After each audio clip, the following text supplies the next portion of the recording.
and then Recording is on.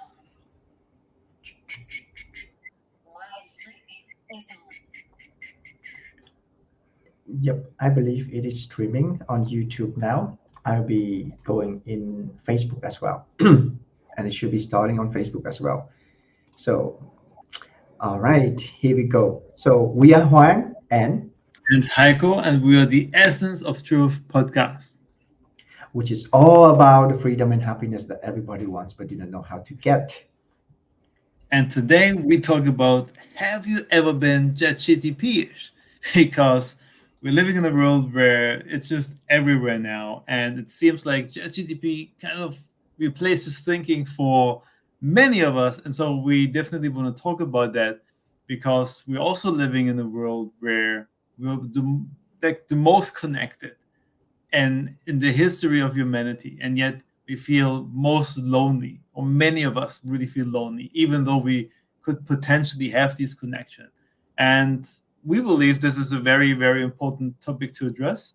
And so before we dive into that, share any thoughts, insights, questions that you might have about it, any stories about this, or anything you can relate to, because we want to understand you, and we want to co-create the space with you. So any shares, any feedback is very much appreciated. And so with that being said, I know, Huang, you have a fun story to share about it. So here you go. Yeah, well, there's a story. I remember when I was having a conversation with a friend, and at this particular moment, I something was off, something fell off, and the chat that I received, it had some specific when we just know that it was literally a chat GPT and not a human, and I was like, hang on, oh my God. Oh, no way. And after that, the conversation become very something else. It's going to the wrong direction. So when we are human and we talk to ChatGPT, we're gonna have a ChatGPT response and back and forth, and it doesn't feel connected anymore. And I didn't call this person out on it. And afterward, the conversation kind of lead into the direction that none of us actually want, and it end up like that. So that was how I got ChatGPT-ish. And yeah, it's actually a shame, because when first and foremost, because I didn't call it out, or at least asking, hey, like, are you using ChatGPT right now? And wow, that is my part, and I learned it for next time. And I'm curious about you guys. Is there anything that you encounter that's familiar, or you believe that it to be? For me, sometimes it's the slashing in between, or the conversation that went into a very strange way. It doesn't feel human anymore because of that. What about you guys? Or what about you, by the way, Coach Heiko? Yeah, thank you for asking that. And I'm definitely curious about what our audience has to share about this as well, because I unfortunately see it all the time, whether that's on posts, whether that's people commenting on somebody. Like, I literally the other day had someone basically one to one copy paste a post from ChatGPT. Like, it was so clear, like all the signs were there. There was like there was nothing changed, and you just see, the copy, the framing, the formatting, everything is always the same pattern unless you give it directions, right? And so it was clearly to see, and then somebody commented with ChatGPT on it, and then they had a conversation. Like, they were just using AI, both of them, right? And they had the entire conversation basically AI with another AI, which is like completely taking out first of the whole social media purpose, right? And also, like, it's completely going off from being our truth. And I even had that where, like, somebody pitched me using ChatGPT, and I was like, "Hey, it sounds really good. Like, great copy from ChatGPT." And it's like, "Oh no, I'm not using ChatGPT." But like the entire message was also from ChatGPT, right? Because same thing, same formatting, same emojis at the same space, and like, it's just funny. And it's kind of both. It's funny and sad, um, because I mean, we are coming down to this loneliness, where we are craving human connection. We are craving authenticity and rawness. And I think AI is kind of, it can be a great tool to sort your thoughts, but I think it's getting into the wrong direction when it's entirely overtaking your entire thinking, or even in that sense, your personality online. And so, like, basically, you're creating a space where, like, social media has always been a fake world. Let's be honest, like, you're showing the best side of yourself out there. Very few are completely raw and vulnerable and stuff like that, which I'm always trying to do. And I think because we're insecure from just itself. There's always something we're insecure about, and we try to hide these things. And I think with ChatGPT or other AIs now, it becomes such an easy tool to hide it even more. Right? I can put something out there. Sounds amazing. It sounds intellectual. It's well written. Right? It sounds great. So I can hide myself behind it. But the problem is that versus completely generic is always the same, and it's not you. So why would I want to interact with you if you answer to me with an AI? Then I can just go straight to AI. Same with the person pitching me. If someone is trying to sell me something using AI, so why shouldn't I just go straight to AI? Why do I need this person for? Doesn't make sense to me. And so, I mean, we really need to think before we act here, I find, because I mean, think about it. We are in this space, especially on social media. It's an intention grabbing world. Everyone and everything tries to get your attention, like to make a sale or whatever kind of thing. I get it. And you want to stand out and stuff. I get it. But you won't, like, people trying to make it easier with AI because it sounds great, but you won't stand out. Like, even platforms itself, the algorithm is looking for what's made with AI, and it gets less reach because they want originality. They even say that, and they even want you to label it when it's AI, right? They do that on purpose, not just for fun. And so they want originality. We want originality. Everyone wants originality. And so by relying on AI, you, at the end, you're just lying to yourself and you're hindering your own progress, in my opinion. I don't know. What do you think about it?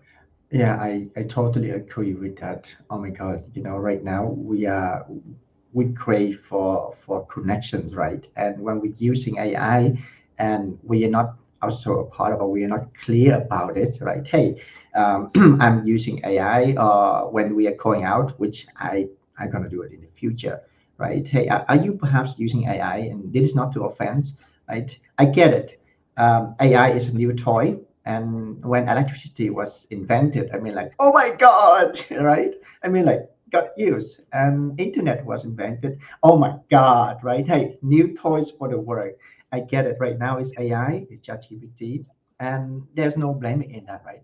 And as long as we're being transparent about it, in that way, right? We can, like, oh my God, it's fun, right? And then we can collaborate and we connect in, like, very, very real with each other, and at the same time explore the opportunity what else AI can do, and not just using that as a, I would say, as a distant or as an armor, so that others don't get close to us anymore, so we can feel safe, which is further from our essence of our truth, right? So in that way, it's just going to lead into a very different direction. And as you were sharing, I that just something come up in my mind, right? I mean, one of the things that will be extremely, extremely helpful, like for us to be able to become more vulnerable and to share our truth is non-judgment, right? When we are being compassionate for another, or open to compassion, also being compassion, like putting ourselves into another's shoes, to inviting them out, like, okay, right, you are using AI, that's awesome, right? Tell me what else we could do. Right now I'm repeating myself, but like, and I want to see the real you, and if it is really what you want, or if that is really what I want, right? In that way we connect more, right? Because if both parties want to use AI, it's going to create more AI. But if we both want more of ourselves, which is what we have right now here, right? And in the beginning as well, that we have more of that, And from that place of collaboration, I come that place of connection, and from the essence, the place where our essence of truth is, we can then allow, like that realness and that thing, to be our grounding force and to be the realness in the world, our authenticity in the world. And AI will just be just like another tool, like electricity, like internet, like a new car, new moving vehicle for us, literally and figuratively speaking. So, what are your thoughts about it?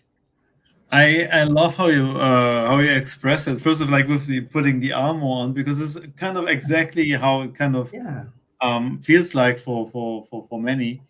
And what I really love though is the point where you said like using it as like a toy, yeah. because this reminds me of especially the first time when like I didn't know about it. A friend told me about it where he Mhm. discovered the thing and was like, yeah, really? And I remember we were just sitting together, we were three of us, and we were like downloading. It's like, hey, look, what can we do with this thing? I had no idea, and we actually used it to make jokes or fun or make us sound a certain kind of way. We're like I remember we tried to say something. It's like, hey, give us this thing in a gangster rap style, or like as if a pirate would say it, or something like that. Right? So really, just fun stuff. And so we had to laugh. We were together. We were using it to improve, or not to improve, but like to deepen our relationship, not to distance ourselves from it. Right? This is this. There's the thing. I mean, you can create a lot of funny things with that, or just when you have an idea, kind of using it to help you put it into words, using it literally as a toy to create more fun or whatever you want to do. But it shouldn't take over the entire conversation that you have. And one thing that I've saw in the documentary the other days, where it really goes to the direction of they making like some online girlfriends now, or like online relationship kind of AIs, where of course people go there especially for comfort when they feel lonely and things like that. um I'm wondering where it goes though, because just from mental health perspective, like, yes, you can fulfill your need in that moment, but it's not real. It won't ever be. And like thinking about how you're training your brain here, right? Because we're already living in this world with this instant fix, and then according to the documentary, like this AI is always like like just highlighting you like you're amazing and like you're so cool and so sexy or whatever kind of thing that AI does. And I think it can create this false kind of picture for yourself, so that you when then step out into the real world and it's different, guess where you're going to go? You're going to go back there. And so you're literally creating this kind of fake matrix for yourself, where like, hey, I'm feeling great here and everything's cool and I don't need anything else, but it will never be real. And I think over especially a period of time, when you have this awakening, this realization for the life that you create, this is going to be a tough awakening. Yeah. And so it just, I don't know, for to me it kind of gets into the direction of just being another kind of drug. But this time Mhm. it's not a chemical drug, it's a technological drug, right? Okay, you create your own chemicals inside yourself, Yeah. but it's just not an escape. And so I find, coming back to the essence of truth here, like, we need to do the inner work. We need to have the awareness. And we need to have the awareness no matter what we use it for, whether it's for business, for our needs, for relationships, or whatever, that we have the awareness like, hey, where I am me, who do I want to be? Who do I want to be for this person? Like, if do I want someone to answer me with ChatGPT? Would I feel respected? Would I feel heard, seen, and valued by this person? I personally don't. Maybe somebody else does. If you do, please let me know. I can't imagine. Be honest about it. But so like, if I'm using this now, what am I signaling to this person? Am I really respecting this person? Do I, how much do I value this person? Do I really want to use an AI to answer you for me or something like that? Or same with with other direction, where like, do I really want to get into a relationship with an AI to feel better for the moment? Like, this is how I would approach it, right? And just being aware and being honest with myself, like what's the driving force here that makes me do this thing or that makes me think about doing this? And is this really like, is this who I want to be?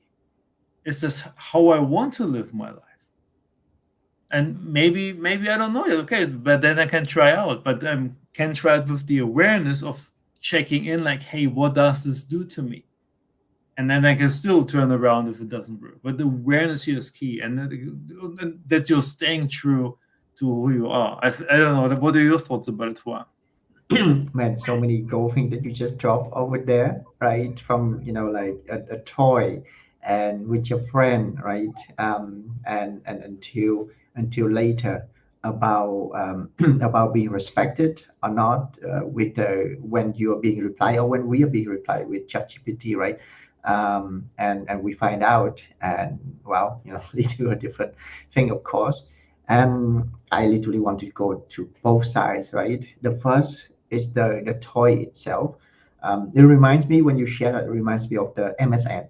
In the beginning, there was that MSN, the very, very new technology, right, where we could just chat with each other through emoticons or emoji, and it was so super fun. I was still at school at that point, right? And yeah, and that does not replace human connection. So we were using that, as a way to getting in touch with each other's, like finding a time, finding a place, so we can meet up and we can do fun stuff together, right? And this could also be the same thing with ChatGPT, with many other things that's going to be invented in the future because of this, right? So we use that to enhance our experience instead of like distancing ourselves from our own experiences or tricking our own self with experiences, which leading to, right, when we use that as a drug. And I really love what you just shared with the drugs part, because what's the thing, you reminds me of a movie which called Vanilla Sky, which is one of my favorite movie. And it talk about this guy, right, this very rich guy. He encountered challenges, and well, he there's a girl that he loved, and afterward, well, he leading a different life. And then he wanted to, he went into this world. He allowed his after he died, he allowed himself to be taken up into this virtual world, which is what we're talking about, a fake world, and he can become happy in that. It's kind of like a heaven, but then, like, in the mind. And in that heaven, he get to experience that heaven over and over again.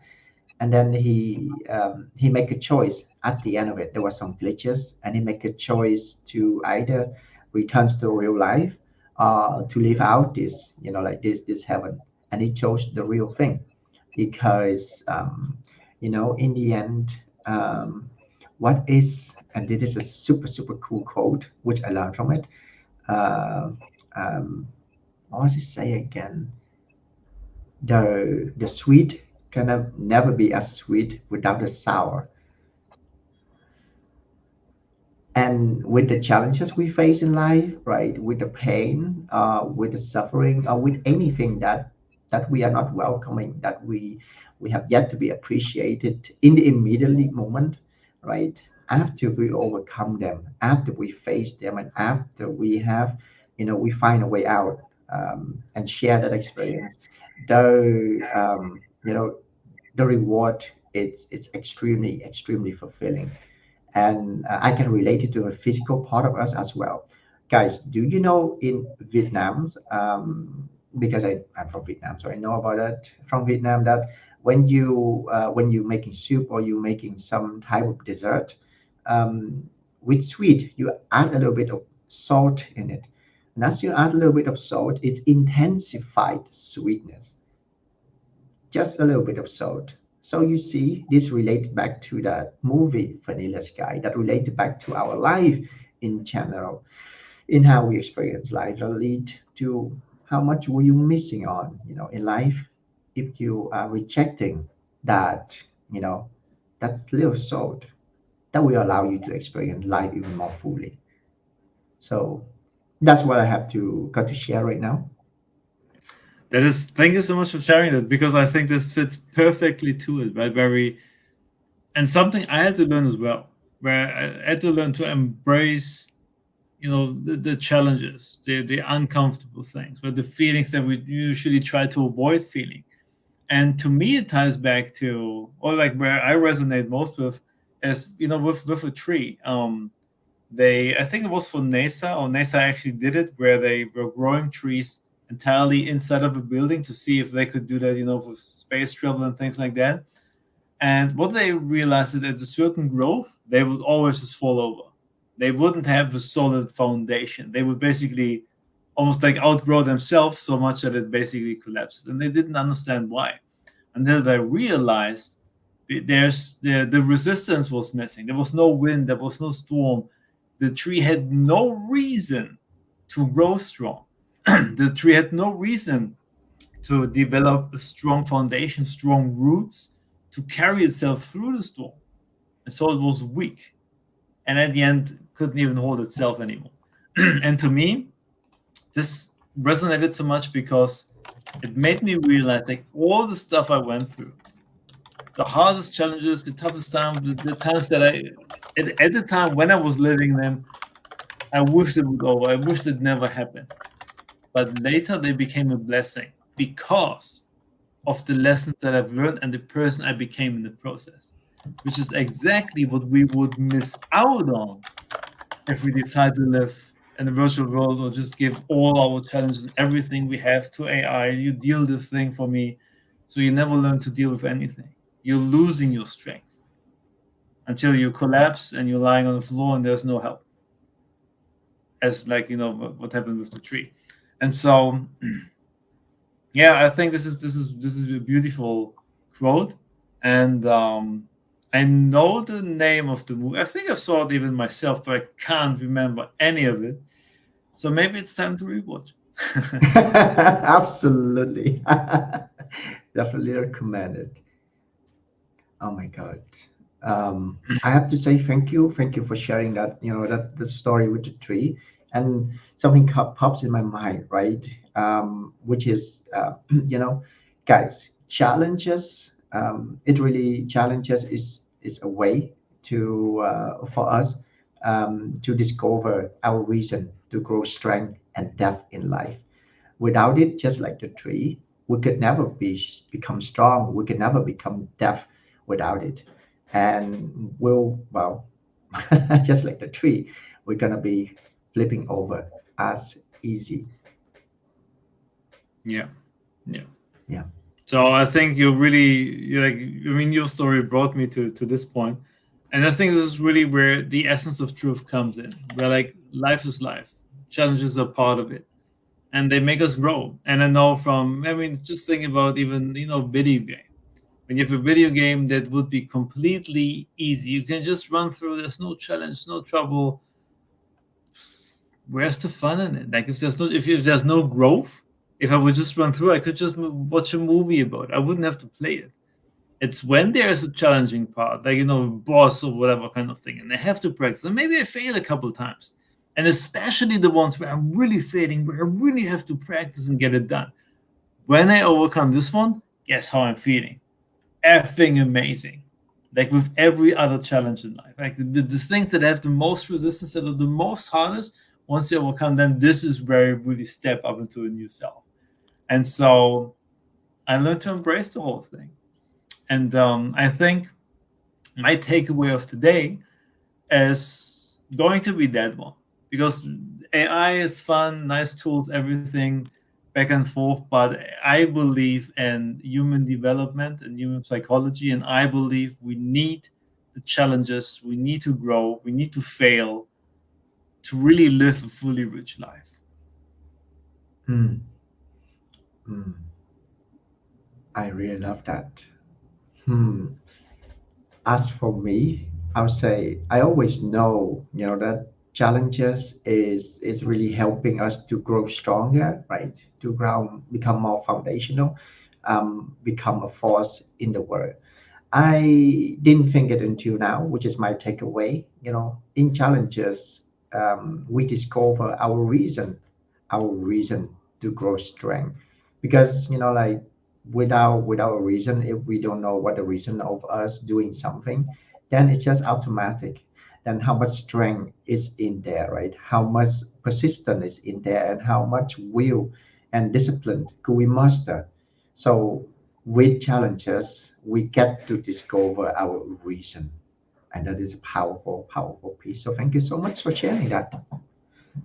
That is amazing. And like just for me, this is I mean, this to me this goes really deep. And I think when we could even make an episode about this because this ties into so Absolutely. many things like character development, discipline, Yeah. like